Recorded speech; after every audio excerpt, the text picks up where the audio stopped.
കമ്പോള സമ്പദ് വ്യവസ്ഥയും കേന്ദ്രീകൃത ആസൂത്രിത സമ്പദ് വ്യവസ്ഥയും വേർതിരിച്ച് എഴുതുക. എക്സാമിന് ആവർത്തിച്ച് ചോദിക്കുന്ന ഒരു ചോദ്യമാണിത്. ഇതിൽ ഒന്നെങ്കിൽ കമ്പോള സമ്പദ് വ്യവസ്ഥ എന്താണെന്ന് ചോദിക്കും, അല്ലെങ്കിൽ കേന്ദ്രീകൃത ആസൂത്രിത സമ്പദ് വ്യവസ്ഥ എന്താണെന്നൊക്കെ ചോദിക്കാറുണ്ട്. എന്നാൽ ലോകത്ത് പ്രധാനമായിട്ടും മൂന്ന് തരത്തിലുള്ള സ്വഭാവം കാണിക്കുന്ന സമ്പദ് വ്യവസ്ഥകളുണ്ട്. ഒന്ന് കമ്പോള സമ്പദ് വ്യവസ്ഥ, അതിനെ നമ്മൾ മുതലാളിത്ത സമ്പദ് വ്യവസ്ഥ എന്നും പറയാറുണ്ട്. രണ്ട് കേന്ദ്രീകൃത സമ്പദ് വ്യവസ്ഥ, അതിനെ നമ്മൾ സോഷ്യലിസ്റ്റ് സമ്പദ് വ്യവസ്ഥ എന്നും പറയാറുണ്ട്. മൂന്നാമത് മിശ്ര സമ്പദ് വ്യവസ്ഥ അഥവാ മിക്സഡ് എക്കോണമി, മുതലാളിത്തത്തിന്റെയും സോഷ്യലിസത്തിന്റെയും കൂടി ചേർന്നുള്ള സങ്കര ഇനമാനത്തെയാണ് നമ്മൾ മിശ്ര സമ്പദ് വ്യവസ്ഥ എന്ന് വിളിക്കുന്നത്. എന്താണ് ഇങ്ങനെ സമ്പദ് വ്യവസ്ഥകൾ വിളിക്കാനുള്ള കാരണം, അല്ലെങ്കിൽ ഇവയുടെ പ്രത്യേകതകൾ എന്താണ്, ഇതിനെ കുറിച്ചാണ് നമ്മൾ പഠിക്കാൻ പോകുന്നത്. ഒന്നാമത്തത് കേന്ദ്രീകൃത ആസൂത്രിത സമ്പദ് വ്യവസ്ഥ അല്ലെങ്കിൽ സോഷ്യലിസ്റ്റ് സമ്പദ് വ്യവസ്ഥ എന്ന് പറയും. ഈ സമ്പദ് വ്യവസ്ഥയിൽ ഗവൺമെന്റിനായിരിക്കും കൂടുതൽ പ്രാധാന്യം ഉണ്ടാവുക, സ്വകാര്യ മേഖലകൾക്കൊന്നും പ്രാധാന്യം ഉണ്ടാവില്ല. ഗവൺമെന്റ് ആണ് ഈ സമ്പദ് വ്യവസ്ഥയിലെ എല്ലാ കാര്യങ്ങളും തീരുമാനിക്കുന്നത്, അല്ലെങ്കിൽ ഉത്പാദനപരമായിട്ടുള്ള അല്ലെങ്കിൽ രാജ്യത്തിന്റെ സാമ്പത്തികപരമായിട്ടുള്ള അങ്ങനെ എല്ലാ കാര്യങ്ങളും നിയന്ത്രിക്കുന്നത് ആര് തന്നെയായിരിക്കും? ഗവൺമെന്റ് ആണ്. ഗവൺമെന്റ് എന്താണ്, ഏതൊരു കാര്യങ്ങൾ കൊണ്ടുവരുമ്പോഴും അല്ലെങ്കിൽ ഒരു പുതിയൊരു പദ്ധതി കൊണ്ടുവരുമ്പോൾ അതിനെക്കുറിച്ച് നല്ല പ്ലാൻ ചെയ്തിട്ട് എല്ലാം ആസൂത്രണം ചെയ്തിട്ടാണ് എല്ലാ കാര്യങ്ങളും കൊണ്ടുവരികയും അത് നടപ്പിലാക്കുകയും ചെയ്യാം. ഉൽപാദനോപാധികളെല്ലാം ഗവൺമെന്റിന്റെ ഉടമസ്ഥതയിലും നിയന്ത്രണത്തിലുമുള്ള ഒരു സമ്പദ് വ്യവസ്ഥയാണ് സോഷ്യലിസ്റ്റ് സമ്പദ് വ്യവസ്ഥ അഥവാ കേന്ദ്രീകൃത ആസൂത്രിത സമ്പദ് വ്യവസ്ഥ. അടിസ്ഥാന പ്രശ്നങ്ങളായ എന്ത് ഉൽപ്പാദിപ്പിക്കണം, എങ്ങനെ ഉൽപ്പാദിപ്പിക്കണം, ആർക്കു വേണ്ടി ഉൽപ്പാദിപ്പിക്കണം എന്നീ പ്രശ്നങ്ങൾക്ക് പരിഹാരം കാണുന്നത് പ്ലാനിംഗ് അതോറിറ്റി അഥവാ ഗവൺമെന്റ് ആണ്. ഒരു രാജ്യത്തിന്റെ സമ്പദ് വ്യവസ്ഥയിലുള്ള സാമ്പത്തിക പ്രശ്നങ്ങൾക്കും അല്ലെങ്കിൽ മറ്റെല്ലാ കാര്യങ്ങൾക്കും പരിഹാരം കാണുന്നതും ആ രാജ്യത്തിന്റെ സമ്പദ് വ്യവസ്ഥയെ മൊത്തം നിയന്ത്രിക്കുന്നത് ആര് തന്നെയായിരിക്കും? ഗവൺമെന്റ് ആയിരിക്കും. അവിടെ സ്വകാര്യ വ്യക്തികൾക്കോ അല്ലെങ്കിൽ മുതലാളിത്തത്തിനോ അല്ലെങ്കിൽ ജനങ്ങൾക്കോ യാതൊരുവിധ പ്രാധാന്യമില്ല. ഗവൺമെന്റ് ആണ് എല്ലാ കാര്യങ്ങളും തീരുമാനിക്കുക. ഇതിന്റെ എക്സാമ്പിൾ ചിലപ്പോൾ ചോദിക്കാറുണ്ട്. എക്സാമിന് ചോദിക്കും സെൻട്രൽ പ്ലാനഡ് എക്കോണമി അല്ലെങ്കിൽ സോഷ്യൽ സമ്പദ് വ്യവസ്ഥയ്ക്ക് ഒരു ഉദാഹരണം ചോദിച്ചു കഴിഞ്ഞാൽ ചൈനയാണ്. ഇനി രണ്ടാമത്തത് മുതലാളിത്ത സമ്പദ് വ്യവസ്ഥ, അല്ലെങ്കിൽ അതിനെ നമ്മൾ എന്തെന്ന് പറയും? കമ്പോള സമ്പദ് വ്യവസ്ഥ എന്നും പറയാറുണ്ട്. ഈ സമ്പദ് വ്യവസ്ഥയിൽ ഒരു രാജ്യത്തിന്റെ സാമ്പത്തിക പ്രശ്നങ്ങളായ എന്ത് ഉൽപ്പാദിപ്പിക്കണം, എങ്ങനെ ഉൽപ്പാദിപ്പിക്കണം, ആർക്ക് വേണ്ടി ഉൽപ്പാദിപ്പിക്കണം എന്നതിനെല്ലാം പരിഹാരം കാണുന്നത് കമ്പോള വിദ്യയാണ് അല്ലെങ്കിൽ വില സംവിധാനമാണ്. ഇവിടെ മുതലാളിമാർക്കാണ് പ്രാധാന്യമുള്ളത്. കാരണം ഒരു രാജ്യത്തിന്റെ സമ്പദ് വ്യവസ്ഥയിലെ അവിടെ മുതലാളിമാർ അല്ലെങ്കിൽ സ്വകാര്യ മേഖലയാണ് ഒരുവിധം കാര്യങ്ങളൊക്കെ തീരുമാനിക്കുന്നത്. ഇവിടെ ഗവൺമെന്റിന് യാതൊരുവിധ പ്രാധാന്യം കൊടുക്കുന്നില്ല. അവിടെ ഉൽപാദകരാണ് അല്ലെങ്കിൽ മുതലാളിമാരാണ് ആ സമ്പദ് വ്യവസ്ഥയെ നിയന്ത്രിക്കുന്നതും അല്ലെങ്കിൽ ആ രാജ്യത്തിന്റെ സാമ്പത്തിക പ്രശ്നങ്ങളൊക്കെ എല്ലാ പ്രശ്നങ്ങൾക്കും പരിഹാരം കാണുന്നത്. ഉൽപാദനോപാധികളെല്ലാം സ്വകാര്യ വ്യക്തികളുടെ ഉടമസ്ഥതയിലും നിയന്ത്രണത്തിലുമുള്ള ഒരു സമ്പദ് വ്യവസ്ഥയാണ് മുതലാളിത്ത സമ്പദ് വ്യവസ്ഥ. സാമ്പത്തിക പ്രശ്നങ്ങൾക്ക് പരിഹാരം കാണുന്നത് കമ്പോള വിദ്യയാണ് അഥവാ വില സംവിധാനമാണ്. അപ്പം മുതലാളിത്തത്തിനാണ്, സ്വകാര്യ വ്യക്തികൾക്കാണ് കൂടുതൽ പ്രാധാന്യമുള്ളത്. അപ്പം ഇന്നത്തെ കാലത്ത് നമ്മൾ കൂടുതലായിട്ട് നോക്കിക്കഴിഞ്ഞാൽ അപൂർവം ചില സമ്പദ് വ്യവസ്ഥകൾ മാത്രമേ മുതലാളിത്ത സമ്പദ് വ്യവസ്ഥകൾ ഉണ്ടെന്ന് പറയാൻ സാധിക്കുള്ളൂ. എന്നാലും മുഴുവനായിട്ട് മുതലാളിത്ത സമ്പദ് വ്യവസ്ഥ ആണെന്നും പറയാൻ പറ്റില്ല. അപ്പം ഇതിനൊരു എക്സാമ്പിൾ ചോദിച്ചു കഴിഞ്ഞാൽ അല്ലെങ്കിൽ മുതലാളിത്ത സമ്പദ് വ്യവസ്ഥക്ക് ഉദാഹരണം ചോദിച്ചു കഴിഞ്ഞാൽ ഇതാം അമേരിക്ക നമുക്ക് ഇതാവുന്നതാണ്. അമേരിക്ക ഒരു മുതലാളിത്ത രാജ്യമാണ്. ഇനി മൂന്നാമതിലുള്ള സമ്പദ് വ്യവസ്ഥയാണ് മിശ്ര സമ്പദ് വ്യവസ്ഥ. ഇവിടെ ഒരു രാജ്യത്തിന്റെ സാമ്പത്തിക പ്രശ്നങ്ങൾക്ക് പരിഹാരം കാണുന്നത് ഗവൺമെന്റും അതുപോലെ മുതലാളിമാരിൽ സ്വകാര്യ മേഖലയും കൂടി ചേർന്നതാണ്. കമ്പോള സമ്പദ് വ്യവസ്ഥയുടെയും കേന്ദ്രീകൃത ആസൂത്രിത സമ്പദ് വ്യവസ്ഥന്റെയും ഗുണങ്ങൾ മാത്രം അല്ലെങ്കിൽ അവയുടെ നല്ല ഭാഗങ്ങൾ മാത്രം എടുത്തുകൊണ്ട് നിർമ്മിച്ചിട്ടുള്ള അല്ലെങ്കിൽ ഉണ്ടാക്കിയിട്ടുള്ള സമ്പദ് വ്യവസ്ഥയാണ് നമ്മൾ മിശ്ര സമ്പദ് വ്യവസ്ഥ എന്ന് പറയാറുള്ളത്. ഒരു രാജ്യത്ത് ഗവൺമെന്റ് ഉണ്ടായിരിക്കും, അതുപോലെ സ്വകാര്യ മേഖല ഉണ്ടായിരിക്കും. ഗവൺമെന്റ് ജനങ്ങളെ ക്ഷേമത്തിന് വേണ്ടി പ്രവർത്തിക്കും, സ്വകാര്യ മേഖല ലാഭം ഉണ്ടാക്കാൻ വേണ്ടിയും വലിയ വരുമാനം ഉണ്ടാക്കാൻ വേണ്ടിയും പ്രവർത്തിക്കും. എന്നാൽ സ്വകാര്യ മേഖലയുടെ മേലിൽ ആര് നിയന്ത്രണം ഉണ്ടായിരിക്കും? ഗവൺമെന്റിന് നിയന്ത്രണം ഉണ്ടായിരിക്കും. അപ്പൊ ഇങ്ങനെയുള്ള സമ്പദ് വ്യവസ്ഥയാണ് നമ്മൾ മിശ്ര സമ്പദ് വ്യവസ്ഥ എന്ന് പറയുന്നത്. അപ്പൊ മിശ്ര സമ്പദ് വ്യവസ്ഥയ്ക്ക് ഒരു ഉദാഹരണം ചോദിച്ചു കഴിഞ്ഞാൽ നമുക്ക് ആരെ ഇതാവുന്നതാണ്? ഇന്ത്യ ഇതാവുന്നതാണ്. നമുക്ക് നല്ലൊരു എക്സാമ്പിൾ ആണ്. നമ്മൾ ഇന്നത്തെ ആധുനിക കാലത്ത് കാണപ്പെടുന്ന പല സമ്പദ് വ്യവസ്ഥകളും ഇത് തന്നെയാണ്, മിശ്ര സമ്പദ് വ്യവസ്ഥകൾ തന്നെയാണ്. നിസ്സംഗത വക്രത്തിന്റെ ഏതെങ്കിലും 3 സവിശേഷതകൾ ലിസ്റ്റ് ചെയ്യുക. നിസ്സംഗത വക്രം അഥവാ ഉദാസീനത വക്രം, ഇൻഡിഫറൻസ് കർവ് എന്നൊക്കെ പറയാറുണ്ട്. എക്സാമിന് ആവർത്തിച്ച് ചോദിക്കുന്ന ഒരു ചോദ്യമാണ്. ചിലപ്പോൾ ഉപഭോക്താവിന് സന്തുലിതാവസ്ഥ കാണുമ്പോൾ നമ്മൾ അവിടെ നിസ്സംഗത വക്രവും ബഡ്ജറ്റ് ലൈനും ഉപയോഗിക്കാറുണ്ട്. എന്നാൽ ഇവിടെ ചോദിച്ചുള്ള നിസ്സംഗത വക്രത്തിന് 3 സവിശേഷതകളാണ്. അല്ലെങ്കിൽ നിസ്സംഗത വക്രം എന്താണെന്ന് വരച്ചിട്ട് വിവരിക്കാൻ വേണ്ടി പറയാറുണ്ട്. ഇവിടെ 3 സവിശേഷത മാത്രമേ ചോദിച്ചിട്ടുള്ളൂ. എന്നാൽ നമ്മൾ ചിത്രം വരച്ചു കഴിഞ്ഞാൽ നമുക്ക് പെട്ടെന്ന് തന്നെ മനസ്സിലാവുന്നതാണ്. നിസ്സംഗത വക്രം ഇവിടെ വരച്ചിട്ടുണ്ട്. ഇവിടെ താഴെ എക്സ് ആക്സിസിൽ സാധനം 1ന്റെ അളവും വൈ ആക്സിസിൽ സാധനം 2ന്റെ അളവുമാണ് രേഖപ്പെടുത്തിയിട്ടുള്ളത്. എന്താണ് നിസ്സംഗത വക്രം? ആദ്യം തന്നെ അത് നമ്മൾ മനസ്സിലാക്കണം. ഒരു ഉപഭോക്താവിന് തുല്യ സംതൃപ്തി നൽകുന്ന രണ്ട് സാധനങ്ങളുടെ വിവിധ അളവുകൾ ചേർന്ന ബിന്ദുക്കൾ യോജിപ്പിച്ച് വരച്ച് ലഭിക്കുന്ന വക്രത്തെയാണ് നമ്മൾ നിസ്സംഗത വക്രം എന്ന് വിളിക്കുന്നത്, അഥവാ ഉദാസീനത വക്രം എന്ന് വിളിക്കുന്നത്. അതായത് ഒരു ഉപഭോക്താവ് കടയിൽ പോയി അയാൾ രണ്ട് വ്യത്യസ്ത സാധനങ്ങൾ വാങ്ങാണ്. ആ വ്യത്യസ്ത സാധനങ്ങളുടെ രണ്ടിന്റെയും അളവുകളെ തമ്മിൽ ബന്ധിപ്പിച്ചുകൊണ്ട് നമ്മൾ ഒരു കർവ് വരയ്ക്കുകയാണെങ്കിൽ അതിന് നമ്മൾ എന്തെന്ന് വിളിക്കും? നിസ്സംഗത വക്രം അഥവാ ഉദാസീനത വക്രം എന്ന് വിളിക്കും. അപ്പൊ നമുക്ക് ആ കർവ് ഇങ്ങനെയാണ് കിട്ടുക. മുകളിൽ നിന്ന് താഴോട്ട് ചെരിഞ്ഞിറങ്ങുന്ന ഒരു കർവാണ് IC അഥവാ ഇൻഡിഫറൻസ് കർവ്. ഇനി നിങ്ങൾ ഇതിനെ നോക്കിക്കഴിഞ്ഞാൽ ഇതിന്റെ പ്രത്യേകതകൾ നിങ്ങൾക്ക് മനസ്സിലാവുന്നതാണ്. നിസ്സംഗത വക്രത്തിന് കോൺവെക്സ് ഷേപ്പ് ആയിരിക്കും അല്ലെ. ഇതൊരു കോൺവെക്സ് ഷേപ്പാണ്, ഒരു ചെരിഞ്ഞ് ഇറങ്ങുന്ന ഒരു കർവാണ്, കണ്ട ഒരു കോൺവെക്സ് ഷേപ്പ് ആയിരിക്കും. രണ്ടാമത് ഇടത്തുനിന്ന് വലത്തോട്ട് ചരിഞ്ഞിറങ്ങുന്ന കർവാണ്. ഇനി അടുത്ത പോയിന്റ് നോക്കി കഴിഞ്ഞാൽ കാണാൻ സാധിക്കും, ഇത് ഇടത് സൈഡാണ്. ഇടത് സൈഡിൽ നിന്ന് വലത് സൈഡിലേക്ക് ചരിഞ്ഞിറങ്ങുന്ന ഒരു കർവാണ്. ഇപ്പൊ രണ്ട് പ്രത്യേകത നമ്മൾ പറഞ്ഞു കഴിഞ്ഞ്, ഏതെങ്കിലും മൂന്ന് സവിശേഷത, മൂന്ന് പ്രത്യേകതയാണ് പറയാൻ പറഞ്ഞിട്ടുള്ളത്. ഇനി അതുപോലെ തന്നെ നിസ്സംഗത വക്രങ്ങൾ ഒരിക്കലും പരസ്പരം കൂട്ടിമുട്ടുകയില്ല. കാരണം ഒരു നിസ്സംഗത ഭൂപടം വരയ്ക്കുകയാണെങ്കിൽ ഒന്നിലധികം നിസ്സംഗത വക്രങ്ങൾ ഉണ്ടായിരിക്കും. അപ്പൊ നമ്മള് നിസ്സംഗത ഭൂപടം വരയ്ക്കുമ്പോൾ ഒന്നിലധികം നിസ്സംഗത വക്രങ്ങൾ ഉണ്ടായിരിക്കും. ഒരു നിസ്സംഗത ഭൂപടം നമ്മളിവിടെ വരച്ചു കഴിഞ്ഞു. IC1, IC2, IC3 എന്നിങ്ങനെ വരച്ചിട്ടുണ്ട്. അപ്പം ഇവിടെ നോക്കിക്കഴിഞ്ഞാൽ മുകളിലേക്ക് പോകും തോറും ബണ്ടിലുകളുടെ അളവ് കൂടുകയാണ്, അല്ലെങ്കിൽ എന്താണ് അളവ് കൂടുകയാണ്, നമ്മൾ വാങ്ങുന്ന സാധനങ്ങളുടെ അളവ് കൂടുകയാണ് ചെയ്യുക. അപ്പം താഴെ IC1നെ അപേക്ഷിച്ച് നോക്കും IC2 ഒന്നും കൂടി അളവ് കൂടുതലായിരിക്കും, IC2നെ അപേക്ഷിച്ച് നോക്കും IC3 കൂടുതൽ. അപ്പം എന്താണ്, ഉയർന്ന നിസ്സംഗത വക്രങ്ങൾ ഉയർന്ന സംതൃപ്തി അല്ലെങ്കിൽ ഉയർന്ന അളവിനെ പ്രതിനിധാനം ചെയ്യുന്നു. അതായത് IC1നെ അപേക്ഷിച്ച് നോക്കും IC2 കൂടുതൽ അളവ് ഉണ്ടാവുക. അപ്പൊ മുകളിലേക്ക് പോകും തോറും ഉയർന്ന നിസ്സംഗത വക്രങ്ങൾ ഉയർന്ന സംതൃപ്തിയെ പ്രതിനിധാനം ചെയ്യുന്നു. IC3 more than IC2 more than IC1. അതായത് IC1നേക്കാൾ കൂടുതലാണ് IC2, IC2നേക്കാൾ കൂടുതലാണ് IC3. ഇത് ചിലപ്പോൾ നേരെ ഇങ്ങനെയും ചോദിക്കാറുണ്ട്, IC1 less than IC2 less than IC3. അപ്പം ഈ എന്താണ് ഇങ്ങനെയും നമുക്കിത് എഴുതാവുന്നതാണ്. ഇനി അതുപോലെ നിസ്സംഗത വക്രങ്ങൾ ഒരിക്കലും പരസ്പരം കൂട്ടിമുട്ടുകയില്ല. ഈ നിസ്സംഗത വക്രങ്ങൾ ഒരിക്കലും പരസ്പരം കൂട്ടിമുട്ടുകയില്ല. അപ്പം എക്സാമിന് ചോദിച്ചിട്ടുള്ള എന്താണ്, ഏതെങ്കിലും മൂന്ന് പ്രത്യേകത, അല്ലെങ്കിൽ നിസ്സംഗത വക്രത്തിന് മൂന്ന് പ്രത്യേകതകൾ എഴുതാൻ വേണ്ടിയാണ് പറഞ്ഞിട്ടുള്ളത്. അപ്പൊ നിസ്സംഗത വക്രം വരച്ചു കഴിഞ്ഞാൽ ഇതിന്റെ പ്രത്യേകത നമുക്ക് പെട്ടെന്ന് എഴുതാവുന്നതാണ്.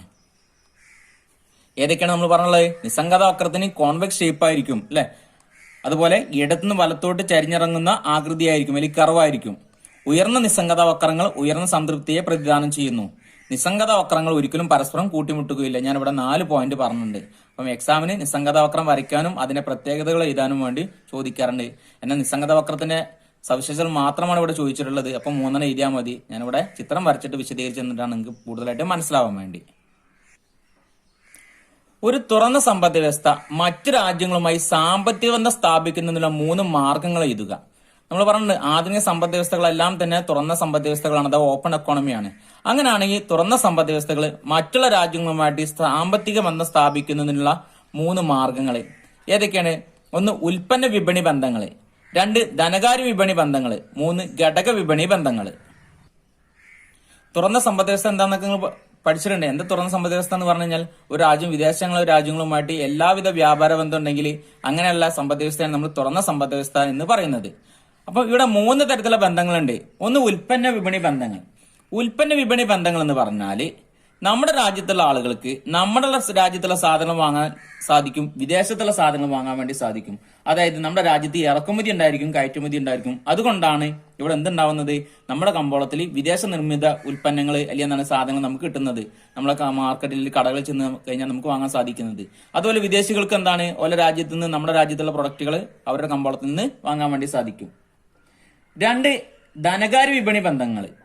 ധനകാര്യ വിപണി ബന്ധങ്ങൾ എന്ന് പറഞ്ഞാല് നിക്ഷേപകർക്ക് അല്ലെങ്കിൽ രാജ്യത്തുള്ള ജനങ്ങൾക്ക് അവരുടെ സ്വദേശ ആസ്തികളിലോ വിദേശ ആസ്തികളിലോ ഏത് വേണമെങ്കിലും നമുക്ക് നിക്ഷേപം തിരഞ്ഞെടുക്കാൻ വേണ്ടി സാധിക്കും. ഷെയറുകൾ, ബോണ്ടുകൾ, ഫിനാൻഷ്യൽ സെക്യൂരിറ്റികൾ വാങ്ങുകയും അത് വിൽക്കുകയും ഒക്കെ ചെയ്യാം. ഇതിനാണ് നമ്മൾ ധനകാര്യ വിപണി ബന്ധങ്ങൾ എന്ന് പറയുന്നത്. നമ്മുടെ രാജ്യത്തുള്ള ആളുകൾക്ക് നമ്മുടെ രാജ്യത്തുള്ള ബോണ്ടുകളും ഷെയറുകളും അല്ലെങ്കിൽ ആസ്തികളൊക്കെ വാങ്ങാൻ വേണ്ടി സാധിക്കും. അല്ലെങ്കിൽ വിദേശത്തുള്ള ആസ്തികളും ബോണ്ടുകളും ഷെയറുകളൊക്കെ വാങ്ങാനും അതുപോലെ വിൽക്കാനും സാധിക്കും. ഇതിനാണ് നമ്മൾ ധനകാര്യ വിപണി ബന്ധങ്ങൾ എന്ന് പറയുന്നത്. 3ാമത്തത് ഘടക വിപണി ബന്ധങ്ങൾ. അതായത് നമ്മുടെ രാജ്യത്തുള്ള ആളുകൾക്ക് അല്ലെങ്കിൽ സ്ഥാപനങ്ങൾക്ക് വേണമെന്നുണ്ടെങ്കിൽ നമ്മുടെ രാജ്യത്ത് നിക്ഷേപം നടത്താൻ വേണ്ടി സാധിക്കും, അതുപോലെ വിദേശത്ത് നിക്ഷേപം നടത്താൻ വേണ്ടി സാധിക്കും. വിദേശികൾക്കും നമ്മുടെ രാജ്യത്ത് വന്ന് നിക്ഷേപം നടത്താനോ അല്ലെങ്കിൽ ജോലി ചെയ്യാനോ അല്ലെങ്കിൽ എന്താണ് ഇവിടെ സ്ഥാപനങ്ങൾ ഉണ്ടാക്കാനോ എന്തുവാണെങ്കിലും നടത്താൻ വേണ്ടി സാധിക്കും. അതുപോലെ നമ്മുടെ രാജ്യത്തുള്ള ആളുകൾക്ക് വിദേശത്ത് പോയി സ്ഥാപനങ്ങൾ ഉണ്ടാക്കാനോ ബാങ്ക് ഇടാനോ അല്ലെങ്കിൽ എന്താണ് അങ്ങനെ മറ്റെന്ത് കാര്യങ്ങളും ചെയ്യാൻ വേണ്ടി സാധിക്കും. ഇതിനാണ് നമ്മൾ ഘടക വിപണി ബന്ധങ്ങൾ എന്ന് പറയുന്നത്. അതായത് വിദേശത്ത് പോയി ജോലി ചെയ്യാൻ ഇപ്പൊ നമ്മുടെ നാട്ടിൽ ഒരുപാട് ആളുകൾ വിദേശത്ത് പോയി ജോലി ചെയ്യുന്നത് നിങ്ങൾ കണ്ടിട്ടുണ്ടായിരിക്കും. അത് നമ്മുടെ രാജ്യം തുറന്ന സമ്പദ് വ്യവസ്ഥ ആയതുകൊണ്ടാണ്. അതുപോലെ തന്നെ വിദേശത്ത് പോയി നിക്ഷേപം നടത്താം, അവിടെ സ്ഥാപനങ്ങൾ ഇടാം, അവിടുത്തെ ബോണ്ടുകൾ ഷെയറുകൾ വാങ്ങാം. അത് നമ്മൾ നേരത്തെ പറഞ്ഞു ധനകാര്യ വിപണി ബന്ധങ്ങൾ പറഞ്ഞു. നമ്മുടെ നാട്ടിൽ ഒരുപാട് ആൾക്കാർ ഗൾഫിൽ മറ്റു സ്ഥാപനങ്ങൾ നിങ്ങൾ കണ്ടിട്ടുണ്ടായിരിക്കും. അതുപോലെ മറ്റൊരുപാട് വിദേശ രാജ്യങ്ങളിലും. ഇതിനാണ് നമ്മൾ ഘടക വിപണി ബന്ധങ്ങൾ എന്ന് പറയുന്നത്. അപ്പം ഒരു തുറന്ന സമ്പദ് വ്യവസ്ഥ മറ്റുള്ള രാജ്യങ്ങളുമായിട്ട് സാമ്പത്തിക ബന്ധം സ്ഥാപിക്കുന്നതിനുള്ള പ്രധാനമായിട്ടുള്ള 3 മാർഗങ്ങൾ പറഞ്ഞ്, 1 ഉൽപ്പന്ന വിപണി ബന്ധങ്ങൾ, 2 ധനകാര്യ വിപണി ബന്ധങ്ങൾ, 3 ഘടക വിപണി ബന്ധങ്ങൾ. ബാർട്ടർ സമ്പ്രദായത്തിന്റെ പരിമിതികൾ.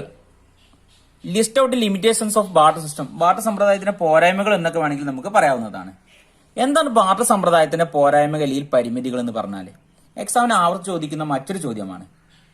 ബാർട്ടർ സമ്പ്രദായത്തെ കുറിച്ച് നിങ്ങൾ കേട്ടിട്ടുണ്ടായിരിക്കും. പണ്ട് സാധനങ്ങൾക്ക് പകരം സാധനങ്ങൾ കൈമാറ്റം ചെയ്തിരുന്ന സമ്പ്രദായത്തെയാണ് നമ്മൾ ബാർട്ടർ സമ്പ്രദായം എന്ന് പറയുന്നത്. അന്നത്തെ കാലത്ത് പണം ഉണ്ടായിരുന്നില്ല. അപ്പൊ പണത്തിന് പകരം എന്താണ് ഇവർ സാധനങ്ങളായിരുന്നു പരസ്പരം കൈമാറ്റം ചെയ്തിട്ടുണ്ടായിരുന്നത്.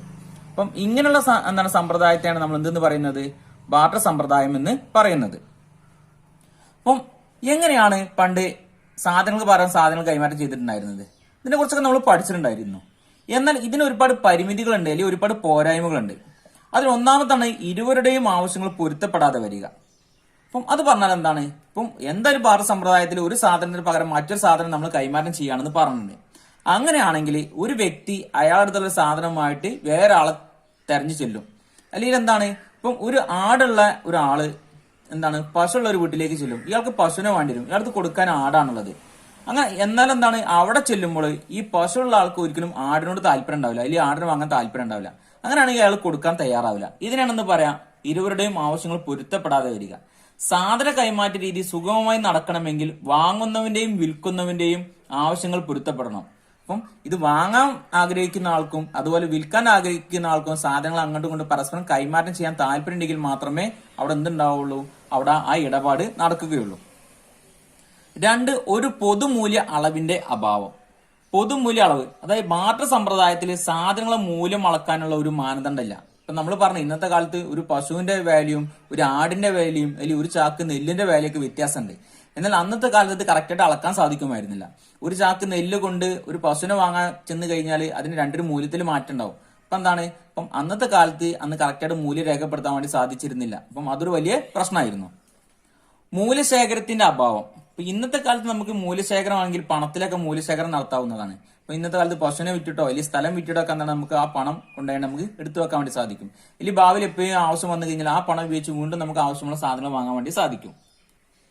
ബാർട്ടർ സമ്പ്രദായത്തിൽ ഒരാളുടെ സ്വത്ത് അഥവാ ധനം സംഭരിച്ചു വെക്കുന്നത് സാധനങ്ങളുടെ രൂപത്തിലാണ്. അപ്പം ഇന്നത്തെ കാലത്ത് നമുക്ക് പണമായിട്ട് മാറ്റിയേക്കാൻ വേണ്ടി സാധിക്കും. എന്നാൽ അന്നത്തെ കാലത്ത് സാധനമായിട്ടാണ്. ഇപ്പം കൂടുതലായിട്ട് കൃഷി ചെയ്യുന്ന ഒരാളെ സംബന്ധിച്ച് അയാൾക്ക് കിട്ടുന്ന നെല്ലും വലിയ പച്ചക്കറി മൊത്തം കൊണ്ടാണ് സ്റ്റോക്ക് ചെയ്ത് വെക്കുകയാണ്. അത് ഉത്പാദിപ്പിക്കുന്ന സമയത്ത് അയാൾ നല്ല സാമ്പത്തികമുള്ള ആളായി മാറും. എന്നാൽ എന്താണ് അതുകൊണ്ട് സ്റ്റോക്ക് ചെയ്ത് വെച്ച് കഴിഞ്ഞാൽ അത് കുറച്ച് കഴിഞ്ഞാൽ കേട് വരാനുള്ള സാധ്യത ഉണ്ട്. അപ്പൊ എന്താണ് പിന്നീട് അയാൾ സാമ്പത്തികമായിട്ട് വളരെ പിന്നോക്കം പോകുന്ന ഒരു അവസ്ഥ, അല്ലെങ്കിൽ ഒന്നുമില്ലാത്ത നഷ്ടപ്പെട്ടു പോകുന്ന ഒരു അവസ്ഥ തന്നെ ഉണ്ടാവുക. അപ്പം മിക്ക സാധനങ്ങളും ഈടുള്ളവയല്ലാത്തത് കൊണ്ട് അവ ദീർഘകാലം ശേഖരിച്ചു വെക്കാൻ വേണ്ടി സാധിക്കില്ല. അപ്പം ഈടുള്ള വസ്തുക്കളുണ്ട്, ഈടില്ലാത്ത വസ്തുക്കളുണ്ട്. അപ്പം അന്നത്തെ കാലത്ത് എന്ന് പറഞ്ഞു കഴിഞ്ഞാൽ പച്ചക്കറികളും അല്ലെങ്കിൽ പഴങ്ങളും എന്താണ് ഒരിക്കലും കൂടുതലായിട്ട് എടുത്തു വെക്കാൻ സാധിക്കില്ല. അത് കേടുന്ന പോലുള്ള സാധ്യത കൂടുതലായിട്ടുണ്ട്. മാറ്റിവെക്കപ്പെട്ട കൊടുക്കലുകൾക്ക് ഒരു മാനദണ്ഡമില്ല. വായ്പ വാങ്ങുന്നതിന് തിരിച്ചു നൽകുന്നതും അടിസ്ഥാനമില്ല. ഇന്നത്തെ കാലത്ത് എന്താണ് നമ്മൾ വായ്പ വാങ്ങി കഴിഞ്ഞാൽ എന്താണ് ബാങ്കിൽ നിന്ന് മറ്റു വായ്പ എടുത്തു കഴിഞ്ഞാൽ അതിന് പലിശ കൊടുക്കാൻ വേണ്ടി സാധിക്കും. എന്നാൽ അന്നത്തെ കാലത്ത് എന്താണ് ഒരിക്കലും വായ്പ വാങ്ങിയതിനും പ്രത്യേക മൂല്യം കണക്കാക്കാൻ വേണ്ടി സാധിക്കില്ല. അപ്പൊ അന്നൊരാളെന്താണ് ഒരു പശുവിനെ അല്ലെങ്കിൽ ഒരു ആടിനെ വാങ്ങി അത് കഴിഞ്ഞ് 10 കൊല്ലം കഴിഞ്ഞിട്ട് എന്താണ് ആ അതേ പശുവിനെ തിരിച്ചു കൊടുക്കുകയാണെങ്കിൽ എന്താണ് അവിടെ മൂല്യത്തിന് മാറ്റം സംഭവിച്ചു. അപ്പൊ എന്താണ് ഇത് കൊടുക്കുന്ന അല്ലെങ്കിൽ കൊടുത്തിട്ട് ആള് പറയാണ് ഞങ്ങൾക്ക് എന്താണ് അതിന് പലിശ അല്ലെങ്കിൽ എന്താണ് ആ പശുവിനും കുട്ടിനും വേണമെന്നുള്ള രീതിയിൽ പറയുകയാണെങ്കിൽ അവിടെ ഒരുപാട് പ്രശ്നങ്ങൾ ഉണ്ടാവുകയാണ്. അതാണ് മാറ്റി വയ്ക്കപ്പെട്ട കൊടുക്കലേക്ക് മാനദണ്ഡം ഉണ്ടാവില്ല എന്ന് പറഞ്ഞാല്. അടുത്ത വിഭജന പ്രശ്നം. ബാർട്ടർ സമ്പ്രദായത്തിൽ ഏറ്റവും ഒരു പ്രധാനമായിട്ടുള്ള പ്രശ്നമാണ് വിഭജന പ്രശ്നം അഥവാ പ്രോബ്ലം ഓഫ് ഡിവിസിബിലിറ്റി. ഒരു ചാക്ക് നെല്ലുമായിട്ട് ചെല്ലുന്ന ഒരാൾ ഒരു പശുവിനെ വാങ്ങാൻ വേണ്ടി ചെല്ലാണ്. എന്നാൽ എന്താണ് അവിടെ പശുവിനെ കൊടുക്കുന്ന ആൾ പറയാണ് ഈ ചാക്ക് നെല്ലിന് ഞാൻ ഒരു പശുവിന് മുഴുവനായിട്ട് തരില്ല എന്ന് പറയും. അതുകൊണ്ട് ഒരിക്കലും പശുവിനെ നടുമുറിക്കാൻ സാധിക്കില്ല. അല്ലെങ്കിൽ ഒരു കോഴിയുമായിട്ട് ചെല്ലുന്ന ഒരാളെ സംബന്ധിച്ച് എന്താണ് അവിടെ ഒരു ചാക്ക് നെല്ല് വാങ്ങണം അല്ലെങ്കിൽ ഒരു ആടിനെ വാങ്ങാണ്. അപ്പം ഈ ആടിനെ അല്ലെങ്കിൽ കോഴിനെ എന്താണ് നെല്ല് കൊടുക്കുന്ന ആൾ പറയാണ് ഈ കോഴിക്ക് പകരം ഞാൻ അത് മുഴുവനായിട്ട് തരില്ല, ഇതിന് പകുതി തരും എന്ന് പറയുള്ളൂ. അപ്പം അതും ഒരു പ്രശ്നമാണ്. നെല്ല് വേണമെങ്കിൽ നമുക്ക് പകുതിയാക്കാൻ പറ്റും, എന്നാൽ എന്താണ് ജീവനുള്ള വസ്തുക്കളെ നമുക്ക് ഒരിക്കലും വിഭജിക്കാൻ വേണ്ടി സാധിക്കില്ല.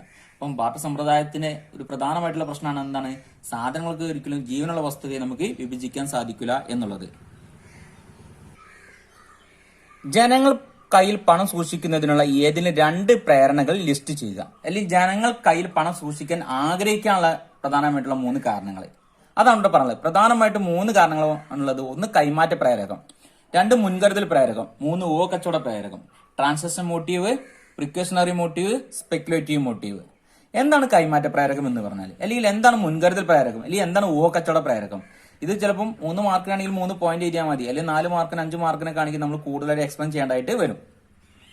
കൈമാറ്റ പ്രേരകം എന്ന് പറഞ്ഞാൽ ജനങ്ങൾ ദിവസേനയുള്ള ഇടപാടുകൾക്ക് വേണ്ടി കയ്യിൽ പണം സൂക്ഷിക്കുകയാണ്. അവർക്ക് സാധനങ്ങളും സേവനങ്ങളും ആവശ്യമായിട്ട് വരും. അപ്പൊ അത് വാങ്ങാനും അതുപോലെ എന്താണ് ഉപയോഗിക്കാനൊക്കെ എന്താണ് എന്തായാലും കയ്യിൽ പണം വെക്കും. അപ്പം ഇതിനാണ് നമ്മൾ എന്ത് പറയുക, കൈമാറ്റ പ്രേരകം എന്ന് പറയുന്നത്.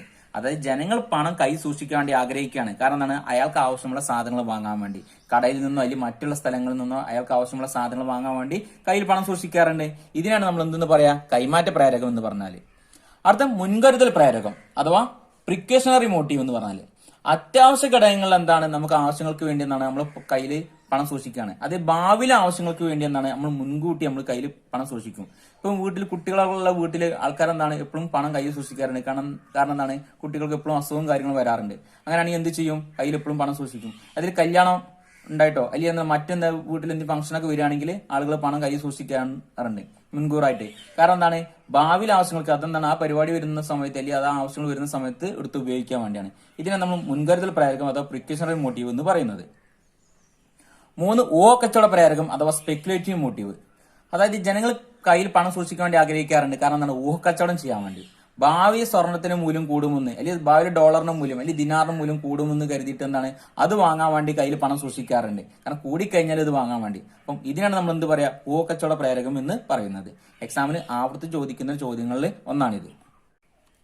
അധിക ചോദനവും അധിക പ്രദാനവും താരതമ്യം ചെയ്യുക. Distinguish between excess demand and excess supply. എന്താണ് അധിക ചോദനം അല്ലെങ്കിൽ അധിക പ്രദാനം? എക്സാമിന് ആവർത്തിച്ച് ചോദിക്കുന്ന ഒരു ചോദ്യമാണ്. അധിക ചോദനം എന്ന് പറഞ്ഞാല് പ്രധാനത്തേക്കാൾ കൂടുതൽ ചോദന ഉണ്ടെങ്കിൽ അതിന് അധിക ചോദനം അഥവാ എക്സസ് ഡിമാൻഡ് എന്ന് പറയും.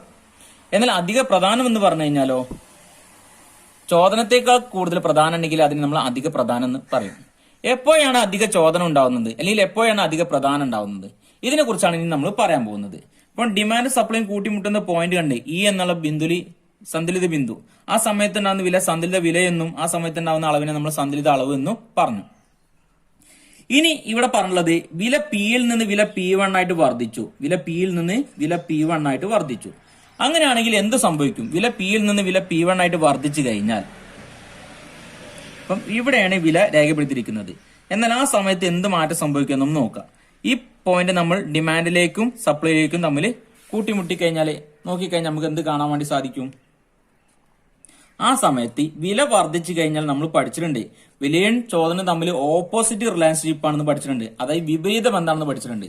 എന്നാൽ വിലയും പ്രധാനവും തമ്മിൽ എന്താണ്, പോസിറ്റീവ് റിലേഷൻഷിപ്പ് ആണെന്ന് നമ്മൾ പഠിച്ചിട്ടുണ്ട് അല്ലെ. അനുകൂലമായിട്ടുള്ള ബന്ധമാണ് നമ്മൾ പഠിച്ചിട്ടുണ്ട്. ഇവിടെ പിയിൽ നിന്ന് വില P1 ആയി വർദ്ധിച്ചു കഴിഞ്ഞപ്പോൾ ഡിമാൻഡ് കുറഞ്ഞ് അല്ലെ. DD എന്ന ഡിമാൻഡ് എന്ത് ചെയ്ത് ബാക്കോട്ട് കുറഞ്ഞ്, അതായത് വില പിയിൽ നിന്ന് വില P1 ആയിട്ട് വർദ്ധിച്ചു. ആദ്യം നമ്മള് ഒരു നിശ്ചിത വിലയ്ക്ക് ഇവിടെ നമ്മളൊരു വില 10 രൂപയാണെന്ന് സങ്കല്പിക്കാം. 10 രൂപയ്ക്ക് 100 യൂണിറ്റ് ആയിരുന്നു ചോദന ചെയ്തിട്ടുണ്ടായിരുന്നത്. ആദ്യം 10 രൂപയ്ക്ക് നമ്മൾ 100 യൂണിറ്റ് വാങ്ങുമായിരുന്നു. ആ 100 യൂണിറ്റ് കമ്പോളം വിൽക്കാനും തയ്യാറാണ്. എന്നാൽ വില പിയിൽ നിന്ന് P1 ആയിട്ട് വില 10 നിന്ന് 15 രൂപയായിട്ട് വർദ്ധിച്ചു കഴിഞ്ഞാൽ സാധനത്തിന്റെ അളവ് 100 നിന്ന് 50 യൂണിറ്റ് ആയിട്ട് അല്ലെങ്കിൽ ചോദനം കുറഞ്ഞു. നിങ്ങൾ നോക്കിക്കഴിഞ്ഞാൽ കാണാൻ സാധിക്കും അല്ലെ. ഡിമാൻഡ് ഇവിടുന്ന് ഇങ്ങോട്ട് പോകും തോറും കുറയാണ് ചെയ്യുക, ഇവിടുന്ന് ഇങ്ങോട്ട് പോകും തോറും കൂടുകയാണ് ചെയ്യുക. അപ്പൊ ഇവിടുന്ന് ബാക്കോട്ട് പോയപ്പോൾ എന്താണ്, ഡിമാൻഡ് കുറഞ്ഞ് ആദ്യം 100 യൂണിറ്റ് വാങ്ങുന്നത് ഇപ്പൊ ജനങ്ങൾ എത്ര വാങ്ങണുള്ളൂ, 50 യൂണിറ്റ് വാങ്ങണുള്ളൂ. എന്നാൽ ഉൽപാദകനെ സംബന്ധിച്ച് വില 10 നിന്ന് 15 രൂപയായി വർദ്ധിച്ചപ്പോൾ സപ്ലൈ ഇവിടുന്ന് താഴത്തുനിന്ന് മുകളിലേക്ക് പോകും തോറും കൂടുകയാണ് ചെയ്യുന്നത്. അപ്പൊ ഈ എന്നുള്ള പോയിന്റ് പിന്നെ മുകളിലേക്ക് പോകും തോറും എന്താണ് കൂടുന്നത്, സപ്ലൈ കൂടും. ആദ്യം 100 യൂണിറ്റ് സപ്ലൈ ചെയ്തോടത്ത് ഇപ്പം ഉൽപാദകൻ എന്ത് ചെയ്ത് ഏകദേശം 150 യൂണിറ്റ് കമ്പോളത്തിലേക്ക് എത്തിക്കാൻ വേണ്ടി ശ്രമിക്കുന്നുണ്ട്. അപ്പൊ നിങ്ങൾ നോക്കിക്കഴിഞ്ഞാൽ കാണാൻ സാധിക്കും ഇവിടെ ഡിമാൻഡിനേക്കാൾ കൂടുതൽ എന്തുണ്ട്, സപ്ലൈ ഉണ്ട്. അതായത് വില വർദ്ധിച്ചു കഴിഞ്ഞപ്പോൾ ചോദനം വലിയ ഡിമാൻഡ് കുറയുകയും എന്താണ് സപ്ലൈ കൂടുകയും അല്ലെങ്കിൽ പ്രധാനം വർദ്ധിക്കുകയും ചെയ്യും. ഇതിനെ നമ്മൾ എക്സസ് സപ്ലൈ എന്ന് പറയുന്നത്, അധിക പ്രധാനം എന്ന് പറയുന്നത്. വില വർദ്ധിച്ചു കഴിഞ്ഞാൽ അത് പ്രധാനം വർദ്ധിക്കാനും ചോദനം കുറയാനും കാരണമാകും. ചോദനത്തേക്കാൾ കൂടുതൽ പ്രധാനം ഉണ്ടെങ്കിൽ അതിനെ നമ്മൾ അധിക പ്രധാനം എന്ന് പറയും. ഇനി വില 10 നിന്ന് ഏകദേശം ഇവിടേക്ക് നമ്മൾ ഒരു 2 രൂപയെ കുറഞ്ഞെന്ന് വിചാരിക്കുക. P2 ഒരു എക്സാമ്പിൾ പറഞ്ഞാണ്, ഇവിടെ വരയ്ക്കാൻ സുഖത്തിന് വേണ്ടി പറഞ്ഞാണ്. 10 രൂപയിൽ നിന്ന് സാധന വില 2 രൂപയായിട്ട് കുറഞ്ഞ്. അങ്ങനെയാണെങ്കിൽ പുതിയ പ്രൈസ് ലൈൻ ഇവിടെ ആയിരിക്കും ഉണ്ടാവുക. അപ്പൊ നമ്മൾ ഇതിനോട് ബന്ധിപ്പിച്ച് നോക്കുക. അപ്പൊ എന്താ സംഭവിച്ചിട്ടുള്ളത്? ഇവിടെ വില 10 നിന്ന് 2 രൂപയായി കുറഞ്ഞു കഴിഞ്ഞപ്പോൾ എന്തുണ്ടായി? സപ്ലൈ എന്ത് ചെയ്ത്? സപ്ലൈ ഇപ്പം ഏകദേശം 25 യൂണിറ്റ്, അതായത് Q3 25 യൂണിറ്റ് മാത്രമേ സപ്ലൈ ചെയ്യുന്നുള്ളൂ. എന്നാൽ ഇവിടെ ഡിമാൻഡ് എന്ത് സംഭവിച്ചു? ഡിമാൻഡ് ഇവിടെ നിങ്ങൾ പോകുന്നവർ കൂടെയാണ് നമ്മൾ പറഞ്ഞത്. ഇപ്പം ഡിമാൻഡ് ഏകദേശം 200 യൂണിറ്റ്, അതായത് Q4 200 യൂണിറ്റ് ഇവിടെ ഡിമാൻഡ് ഉണ്ട്. ആകെ 25 യൂണിറ്റ് ആണ് ആര് കച്ചവടക്കാരൻ കൊടുക്കാൻ തയ്യാറാവണുള്ളൂ. എന്നാൽ എന്താണ് 200 യൂണിറ്റ് ജനങ്ങൾക്ക് ആവശ്യമുണ്ട്. അതായത് വില കുറഞ്ഞു കഴിഞ്ഞപ്പോൾ സപ്ലൈ എന്ത് ചെയ്ത് താഴത്തേക്ക് പോരും തോറും കുറയാണ് ചെയ്യുക, ഡിമാൻഡ് ഇവിടെ നിന്ന് ഇങ്ങോട്ട് പോകും തോറും കൂടുകയാണ് ചെയ്യുക. അപ്പം വില കുറഞ്ഞു കഴിഞ്ഞപ്പോൾ സപ്ലൈ കുറയുകയും അതുപോലെ ഡിമാൻഡ് വർദ്ധിക്കുകയും ചെയ്തു. എന്നാൽ ഈ സമയത്ത് നിങ്ങൾ നോക്കിക്കഴിഞ്ഞാൽ കാണാൻ സാധിക്കും, ഇവിടെ സപ്ലൈയേക്കാൾ കൂടുതൽ ഡിമാൻഡാണ് കാണിച്ചിരിക്കുന്നത്. അതായത് പ്രധാനത്തേക്കാൾ കൂടുതൽ ചോദന ഉണ്ടെങ്കിൽ അതിന് നമ്മൾ എന്തെന്ന് പറയും? എക്സസ് ഡിമാൻഡ് അഥവാ അധിക ചോദനം എന്ന് പറയും. അപ്പം അധിക ചോദനവും അധിക പ്രധാനവും എന്താണെന്ന് എല്ലാവർക്കും മനസ്സിലായിട്ടുണ്ടായിരിക്കും. ഒരു നിശ്ചിത വിലയ്ക്ക് കമ്പോള ചോദനം കമ്പോള പ്രധാനത്തേക്കാൾ കൂടുതലായ അവസ്ഥയെ അധിക ചോദനം എന്ന് വിളിക്കും. അതായത് ഒരു നിശ്ചിത വിലയ്ക്ക് ഇവിടെ എന്താണ് പ്രധാനത്തേക്കാൾ കൂടുതൽ ചോദന ഉണ്ടെങ്കിൽ അതിന് അധിക ചോദനം എന്ന് വിളിക്കും. എന്നാൽ ഒരു നിശ്ചിത വിലയ്ക്ക് ചോദനത്തേക്കാൾ കൂടുതൽ പ്രധാനം ഉണ്ടെങ്കിൽ അതിനെ നമ്മൾ എന്ത് വിളിക്കും? അധിക പ്രധാനം എന്നും വിളിക്കും. ഒരു നിശ്ചിത വിലയ്ക്ക് കമ്പോള ചോദനം കമ്പോള പ്രധാനത്തേക്കാൾ കൂടുതലായ അവസ്ഥയെ അധിക ചോദനം എന്നും, ഒരു നിശ്ചിത വിലയ്ക്ക് കമ്പോള പ്രധാനം കമ്പോള ചോദനത്തേക്കാൾ കൂടുതലായ അവസ്ഥയെ അധിക പ്രധാനം എന്നും വിളിക്കും. അപ്പം അധിക ചോദനവും അധിക പ്രധാനവും എന്താണെന്ന് എല്ലാവർക്കും മനസ്സിലായിട്ടുണ്ടാകും. ഒരു ദ്വിമേഖലാ സമ്പദ് വ്യവസ്ഥയിലെ വരുമാനത്തിന്റെ ചാക്രിക പ്രവാഹത്തിന്റെ ചിത്രം വരയ്ക്കുക. ഒരു ദ്വിമേഖലാ സമ്പദ് വ്യവസ്ഥയിൽ നമ്മൾ പഠിച്ചിട്ടുണ്ട്, അവിടെ കുടുംബങ്ങൾ, ഉൽപാദക സ്ഥാപനങ്ങളും എന്നിങ്ങനെ 2 മേഖല മാത്രമാണുള്ളത്. ഇവിടെ ഗവൺമെന്റ് ഇടപെടലില്ല, അല്ലെങ്കിൽ ഗവൺമെന്റ് ഇല്ല. അപ്പം അതിന് ചിത്രം വരയ്ക്കാൻ വേണ്ടിയാണ് പറഞ്ഞത് അല്ലെ, വരുമാനത്തിന്റെ ചാക്രിക പ്രവാഹം. ഇപ്പൊ ഇവിടെ കുടുംബങ്ങളും കൊടുത്തിട്ടുണ്ട്, ഉൽപാദക സ്ഥാപനങ്ങളും കൊടുത്തിട്ടുണ്ട്. അപ്പൊ കുടുംബങ്ങളെ ഉൽപാദക സ്ഥാപനം തമ്മിലുള്ള ബന്ധമാണ് ഇവിടെ ചാക്രിക പ്രവാഹത്തിലൂടെ നമ്മൾ വിവരിക്കുന്നത്. ഇപ്പൊ ഇവിടെ 4 ഫ്ലോ കൊടുത്തിട്ടുണ്ട്. ആദ്യം കുടുംബങ്ങളിൽ നിന്ന് ഉൽപാദക സ്ഥാപനങ്ങളിലേക്കും, പിന്നെ ഉൽപാദക സ്ഥാപനത്തിൽ നിന്ന് കുടുംബങ്ങളിലേക്കും, കുടുംബങ്ങളിൽ നിന്ന് ഉൽപാദക സ്ഥാപനങ്ങളിലേക്കും, ഉൽപാദക സ്ഥാപനം കുടുംബങ്ങളിലേക്കുമുള്ള 4 ഫ്ലോ ആണ് ഇവിടെ കൊടുത്തുള്ളത്. ഇവയെ നമുക്ക് പ്രധാനമായിട്ട് 2ആയിട്ട് തരംതിരിക്കാം: money flow and real flow. പണത്തിന്റെ ഒഴുക്കാണ് കാണിച്ചിരിക്കുന്നതെങ്കിൽ അതിനെ മണി ഫ്ലോ എന്നും, സാധന സേവനങ്ങൾ ഒഴുക്കാണ് കാണിച്ചിരിക്കുന്നതെങ്കിൽ അതിനെ നമ്മൾ എന്തെന്ന് വിളിക്കും? റിയൽ ഫ്ലോ അഥവാ യഥാർത്ഥ പ്രവാഹം എന്ന് വിളിക്കും. ഒന്നാമത് കുടുംബങ്ങളിൽ നിന്ന് ഉൽപാദക സ്ഥാപനങ്ങളിലേക്ക്. ഉൽപാദന ഘടകങ്ങളായ ഭൂമി, തൊഴിൽ, മൂലധനം, സംഘാടനം ഇവയൊക്കെ ഉൽപാദന ഘടകങ്ങളായ ഇവയൊക്കെ നമ്മൾ ഉൽപാദക സ്ഥാപനങ്ങളിലേക്ക് കൊടുക്കും. ഉൽപാദക സ്ഥാപനം ഉണ്ടാക്കുകയാണെങ്കിൽ ഭൂമി കൊടുക്കാറുണ്ട്, ജനങ്ങൾ തൊഴിൽ ചെയ്ത് കൊടുക്കാറുണ്ട്, ആൾക്കാർ മൂലധനം കൊടുക്കാറുണ്ട്, അതിൽ എന്താണ് സംഘാടനം അഥവാ എന്താണ് ഷെയറും കൊടുക്കാറുണ്ട്. അപ്പം ഇതൊക്കെ കൊടുത്തു കഴിഞ്ഞാൽ, ഇതൊക്കെ കുടുംബങ്ങളിൽ നിന്ന് ഉൽപാദക സ്ഥാപനങ്ങൾക്ക് കൊടുക്കാണ്. കൊടുത്തു കഴിഞ്ഞാൽ തിരിച്ച് എന്ത് ചെയ്യും? കുടുംബങ്ങളിലേക്ക് ഉൽപാദക സ്ഥാപനത്തിൽ നിന്ന് അതിനനുസരിച്ചുള്ള വരുമാനം കിട്ടും. അതായത് ഘടക വരുമാനം. ഇതും അരമാർക്ക് ശ്രദ്ധിക്കണം. ആദ്യത്തെ കുടുംബങ്ങളിൽ നിന്ന് ഉൽപാദക സ്ഥാപനങ്ങൾക്കാണ് അരമാർക്ക് കൊടുത്തിരിക്കുന്നത്. 2 കുടുംബങ്ങളിലേക്കാണ് അരമാർക്ക് കൊടുത്തിരിക്കുന്നത്. അപ്പം ഭൂമി ഉണ്ടെങ്കിൽ ആ ഭൂമിക്ക് എന്താണ് പാട്ടം കൊടുക്കും അല്ലെ. ജനങ്ങളാരെങ്കിലും സ്ഥാപനം ഉണ്ടാക്കാൻ വേണ്ടി ഭൂമി കൊടുത്തു കഴിഞ്ഞാൽ ഭൂമിക്ക് പാട്ടം കൊടുക്കും. തൊഴിലാണെങ്കിൽ കൂലി കിട്ടും. അപ്പം ഒരുപാട് ജനങ്ങള് സ്ഥാപനങ്ങൾ പോയി ജോലി ചെയ്യാറുണ്ട്, അപ്പോൾ അവർക്ക് എന്ത് കിട്ടും? കൂലി കിട്ടും. മൂലധനമാണെങ്കിൽ പലിശ കിട്ടും അല്ലെ. അതുപോലെ ലാഭമാണെങ്കിലോ, സംഘാടനമാണെങ്കിലോ ലാഭമാണ് കിട്ടുക. അപ്പം ഒന്നാമത്തെ ഉൽപാദന ഘടകങ്ങളൊക്കെ കൊടുക്കുമ്പോൾ തിരിച്ച് അവർക്ക് ഘടക വരുമാനം കിട്ടും. എന്നാൽ കുടുംബങ്ങൾ ഈ കിട്ടിയ വരുമാനമൊക്കെ പൈസ ആയിട്ടാണ് കിട്ടിയിരിക്കുന്നത്. എന്നാൽ ഇവരിത് കൈവച്ച് സൂക്ഷിക്കോ? ഇല്ല. ഇവർക്ക് ആവശ്യമുള്ള സാധന സേവനങ്ങൾ വാങ്ങാൻ വേണ്ടി പൈസ ചെലവഴിക്കും. അപ്പോൾ ഇവർക്ക് കിട്ടിയ വരുമാനം വീണ്ടും എന്താണ് ഉൽപാദക സ്ഥാപനങ്ങളിലേക്ക് തന്നെ തിരിച്ചു കൊടുക്കും. സാധന സേവനങ്ങൾക്കുള്ള ചെലവ്, സാധനങ്ങൾ സേവനങ്ങൾ വാങ്ങാൻ വേണ്ടി. അപ്പൊ നമ്മുടെ രാജ്യത്തുള്ള എല്ലാ ജനങ്ങളെയും, എല്ലാ കുടുംബങ്ങളെയും ഇവിടെ ഒന്നിച്ച് കണക്കാക്കിയിട്ടാണ് നമ്മുടെ രാജ്യത്തുള്ള എല്ലാ സ്ഥാപനങ്ങളെയും നമ്മളിവിടെ ഒന്നിച്ചാണ് ഇവിടെ പരിഗണിച്ചിട്ടുള്ളത്. അപ്പം ചില ആൾക്കാർ ചില സ്ഥാപനങ്ങളായിരിക്കും ജോലി ചെയ്യാം, എന്നാൽ എന്താണ് മറ്റുള്ള സ്ഥാപനങ്ങളിൽ നിന്ന് അവർ സാധനം വാങ്ങുകയും ചെയ്യും. അപ്പൊ കിട്ടിയ വരുമാനം സാധന സേവനങ്ങൾ വാങ്ങാൻ വേണ്ടി പൈസ ചെലവഴിക്കും. എന്നാൽ ഉൽപാദക സ്ഥാപനങ്ങൾ എന്ത് ചെയ്യും? ഇവർ സാധന സേവനങ്ങൾ വാങ്ങാൻ വേണ്ടി ചെന്ന് കഴിഞ്ഞാൽ അവർക്ക് ആവശ്യമുള്ള സാധനങ്ങൾ സേവനങ്ങൾ പ്രദാനം ചെയ്യും. സാധന സേവനങ്ങളുടെ പ്രധാനം അല്ലെ. നാലാമത്തെ ആരോമാർക്ക് നിങ്ങൾ നോക്കി കഴിഞ്ഞാൽ കാണാൻ സാധിക്കും ഇവിടേക്കാണ് കുടുംബങ്ങളിലേക്കാണുള്ളത്. അതായത് പണം കൊടുത്തു കഴിഞ്ഞാൽ തിരിച്ച് അവർക്ക് ആവശ്യമുള്ള സാധനങ്ങളും സേവനങ്ങളും ഇവര് തിരിച്ചു കൊടുക്കും. അപ്പം ഇതാണ് ദ്വിമേഖല സമ്പദ് വ്യവസ്ഥയിലെ വരുമാനത്തിന്റെ ചാക്രിക പ്രഭാവം. ഈ ചിത്രം നിങ്ങൾ എന്തായാലും കാണാതെ പഠിക്കണം. ഇത് എന്തായാലും പബ്ലിക് എക്സാമിന് ആവർത്തിച്ച് ചോദിക്കാൻ സാധ്യതയുണ്ട്. 3 മാർക്കിനോ 4 മാർക്കിനൊക്കെ എന്തായാലും ഈ ചിത്രം വരുന്നതാണ്. ഇത് ചിലപ്പോൾ വിവരിക്കാൻ വേണ്ടി പറയാറുണ്ട്. അപ്പൊ നമ്മൾ പറഞ്ഞിട്ടുണ്ട് മണി ഫ്ലോ അല്ലെങ്കിൽ പണപ്രവാഹം യഥാർത്ഥ പ്രവാഹം എന്താണെന്ന് ചോദിക്കും.